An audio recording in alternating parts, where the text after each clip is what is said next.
Hello everyone, this is KenBroTech from KenBroTech. At KenBroTech, we say learn programming, you can do it.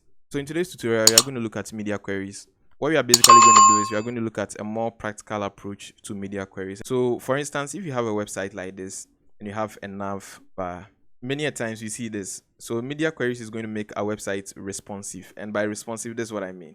Now this is going to be what is going to be displayed on a desktop. And when screen size becomes small, then things may change. Now, what we have with this finished work is we applied HTML, CSS, media queries, and as well as some JavaScript in order to get this done. Now, what you are seeing over here is once I click on this, it's going to give me the menu items that was displayed when I had this. So these are the menu items: the home, about, profile, and contact. And when the screen size becomes small, we can only see it this way. And when we click on it, it shows. And I think it's going to be useful to some people who may want to have a quick fix in some of these things. So what I have here is I have VS Code open up over here and my browser alongside. So you're going to see exactly what we are going to do. So what we have is we basically have a title and we've linked this up with our style.css, and style.css is empty. What I can also show you in my folder is I have an image over here, and that's what we are going to use for that toggling effect we showed over there. So what I'm going to do is I'm going to quickly start off building everything from scratch. So in the first part, I'm just going to go very fast, but then later on, I'm going to slow down as far as the media queries are concerned. So in order to do this, we are going to put out the HTML semantic tag header. We're going to have a nav and a UL, and inside the UL, you're going to have our li. So we are going to use an anchor tag, and for the purpose of this work, we are not going anywhere. So we are going to say the hash, and I'm going to specify home. Let me close things up over here. Now, as you can see, things are beginning to change over here, and that's because I'm using Live Server. So Live Server is an extension you can install when you are using VS Code. So in order to install this extension, all you need is to. So when I search for Live Server, as you see over here, I've already installed it, so I can now uninstall. But then you are going to see this, and you are going to see this green install button over here, which you can click on, and you are going to have this. Now this is also going to improve your productivity because immediately you type something, you don't need to come back and come and refresh the page. It automatically does it for you. So if I should say home page, I don't need to come back here and come and refresh. It does it for me, and that's why you need Live Server. So once you install it and you want to open this up in Live Server, all you need to do is to click or right click on the document, and you can see open with Live Server over here. It has a shortcut which is almost very long, so you just have to right click and do whatever you want to do. So what I'm going to do over here is I'm going to duplicate this, and I'll do a Shift Alt and a down arrow key. So I can have about, I can have profile, and I'll change this to contacts. So that's essentially what you have over here. I'm going to quickly switch to style.css and add some of the styling that we need to do. So for body, I'm going to say margin 0, and I'll choose a padding 0 as well. Then I'll choose a font family. So for font family, I'll choose Helvetica. I want to see this Helvetica. It looks pretty much better. Then what I'm going to do next, which is the main thing, is I'm going to grab the header and apply some styling to it. So what I can do is I can grab header, and for header, I want a background. I want a background of, and I'm going to use this hexadecimal color F5, F4, F4, F4. So this is going to be a little bit shaded gray. I think there's a problem with the color, so yeah, F4. All right, so this is going to be a little bit shaded gray over here, and that's what I want for the purpose of this work. Then I'm going to specify a height of 70 pixels. Then for the width, I'm going to choose 100% because I want it to stretch throughout the entire viewport of the website. So that's going to be the background of the header. Then I'm going to grab the nav, the UL elements, and for the nav and the UL elements, after grabbing this, I want to float this. I want to float this to the right. So I'm grabbing everything and floating it to the right over here. Now I'm going to come back here and grab the nav, the UL, and the LI. The LI are the individual elements we see over here. By default, they are block elements, and that's why they are displayed one on top of each other. So what I'm going to do is I'm going to change things up and say display inline. When I say display inline, that means I want them on the same line.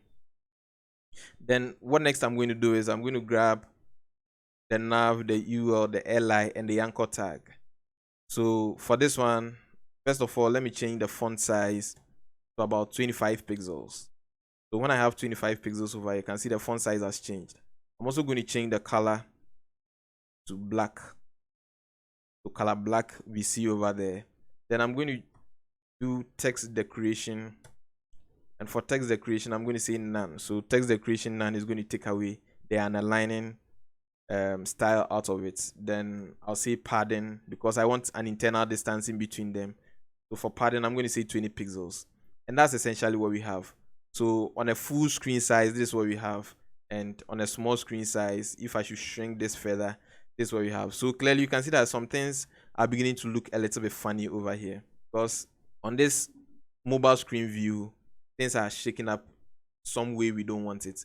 But then we are going to talk about it much deeper later because that's where media queries, and that's what we are trying to do. But the last thing I would want to do is to bring this image thing we have over here onto our website so that we place it where it's supposed to be. So in order to do that, I'm going to go above the nav tag and I'm going to put out a div tag over here. For the div, I'm going to give it a class of icon-img. So inside this, I'm going to bring the image tag, and since we are in the same folder as you see over here, I'm just going to do --/ and I'm going to grab the image. And as you can see, the image is showing up over here. The image is showing up over here. But then things are looking a little bit funny because the moment the image showed up over here, things changed. And that's not what we want. So what we can do is we can grab this image icon. I'll grab this Ctrl+C and I'll put it here and apply some styling to it. But before I can even do what I want to do, after grabbing this image icon, I want to grab the image element itself. So this is what I mean. After grabbing the image icon, I need to grab the image element itself. And once I've grabbed that, I can say I'll specify a position. And for position, I'm going to say absolute. So when I choose absolute, or when I specify absolute, you can see that because of its absolute value, it put things the way I want it, and everything is going to be there. Now I want its position to the right. So what I can also say is I can specify right, and for right I want 10 pixels, so we can see things shaping up over here. And I'm also going to say top 10 pixels so that it comes down a little bit. Now what you see over here is good, and this is exactly what I want. But then you can see that something is lying on top of each other, and that's essentially what we want. But then we are going to see how we are going to shake things up over here. So now, in order to make this kind of disappear, but then we are going to use it later, and we are going to see why, is I'm going to say display, and for display I'm going to say none. So when I say display none, you see that this image that we positioned over here is gone. So moving forward, this is what we have. Now what I'm going to do is, and that's where the media queries comes in handy. In starting our media queries, I'm going to put out some comments over here, and I'm going to say media queries.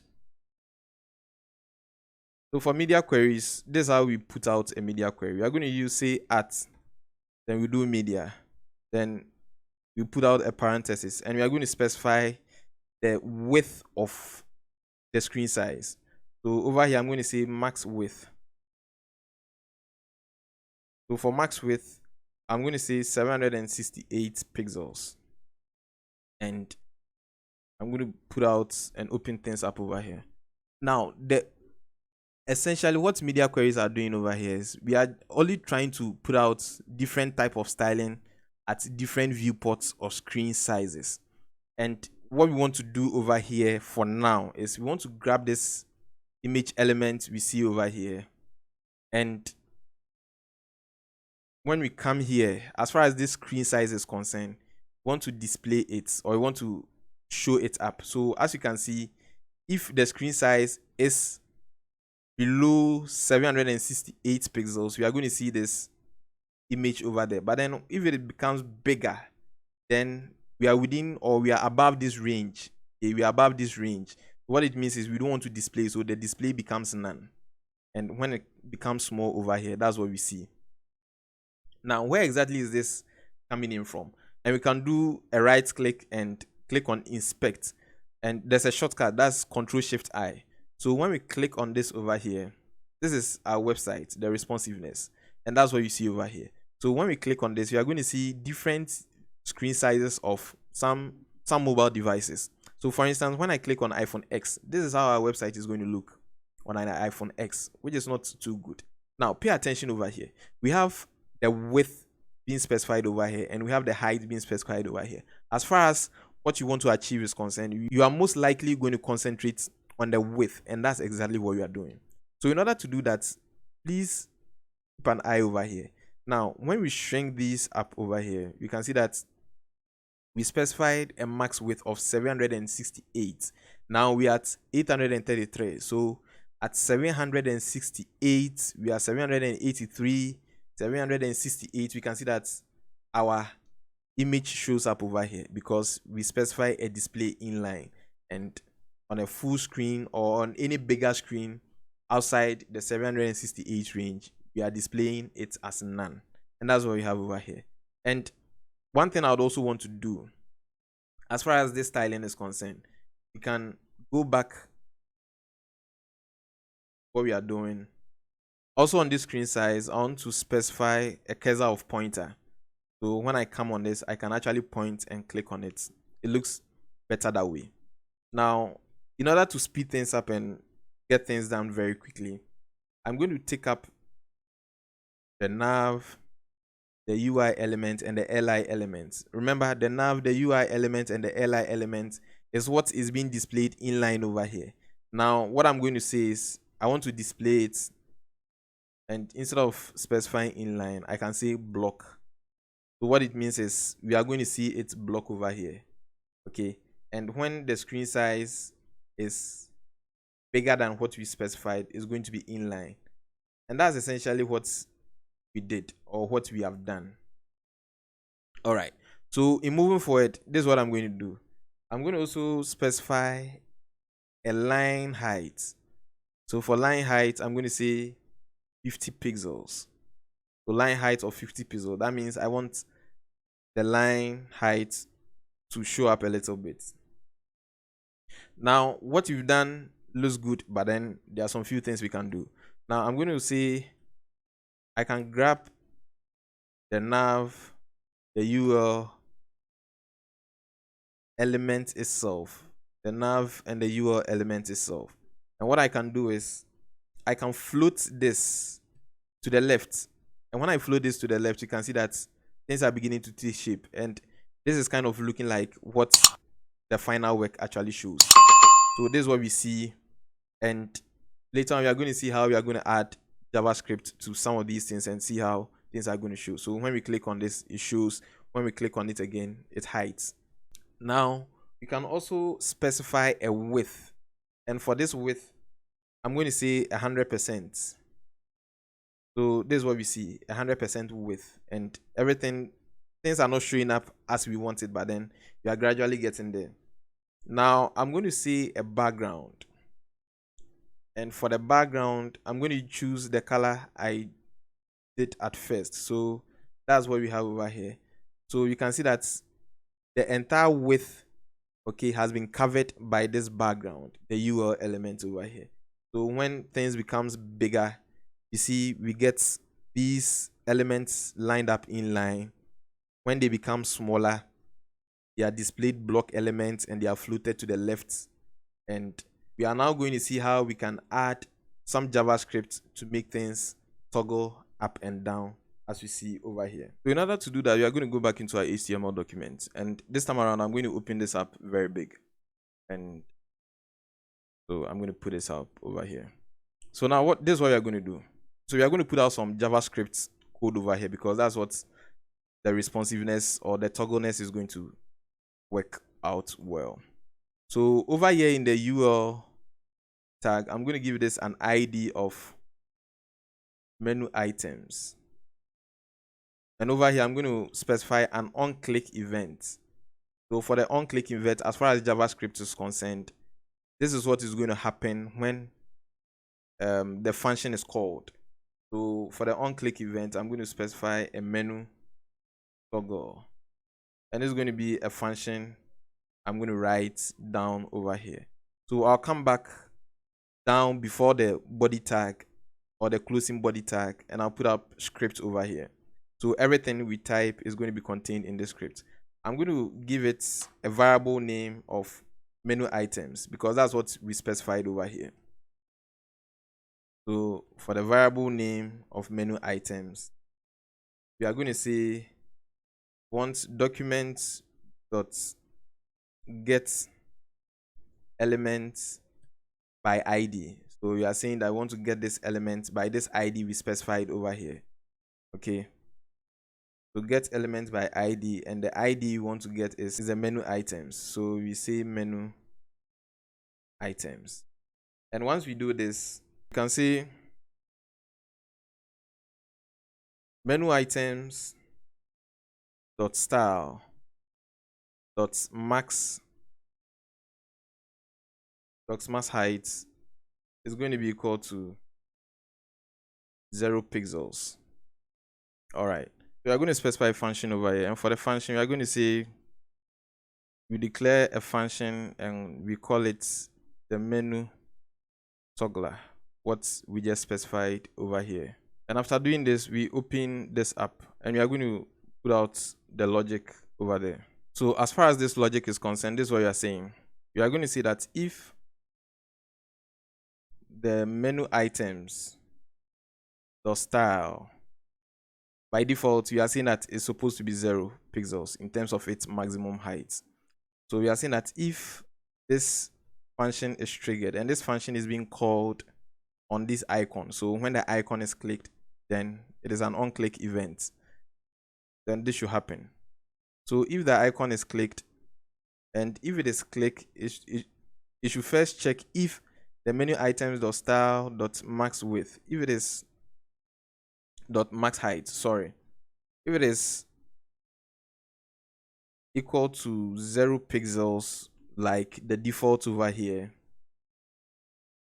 then what we want to do is we want to change things up. So we are going to say menu items dot style dot max height, and this time around we want it to be as big as 250 pixels.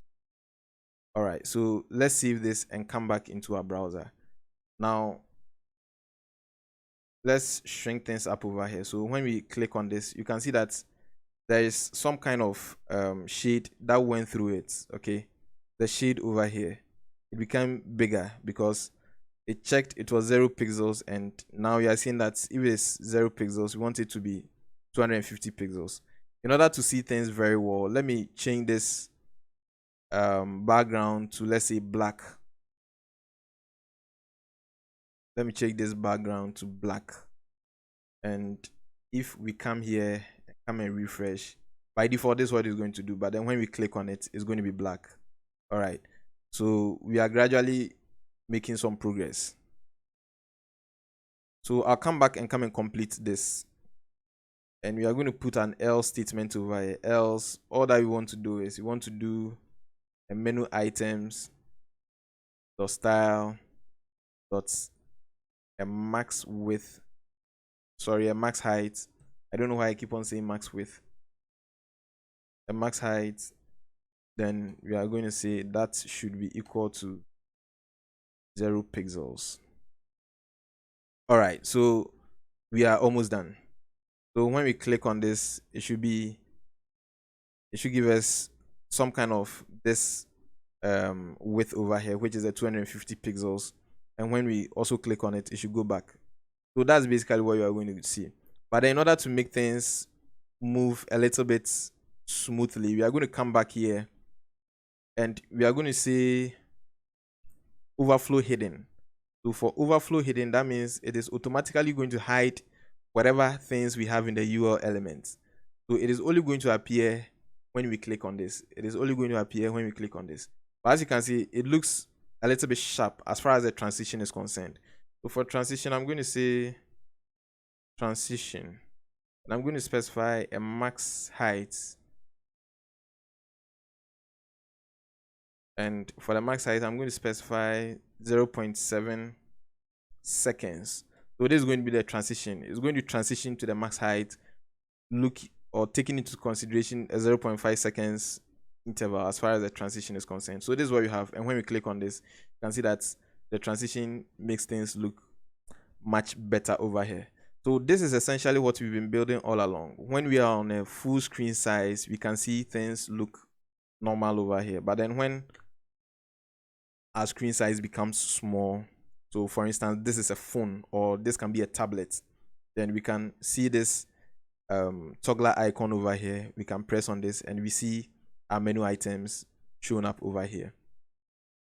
And when it even becomes more smaller, you can still have it over here. And this is going to be the fundamental block for which our website is going to have. So basically, this is how you can use media queries to display some of these things. Now, if you find this tutorial very useful, there are a couple of ways you can help me grow my channel.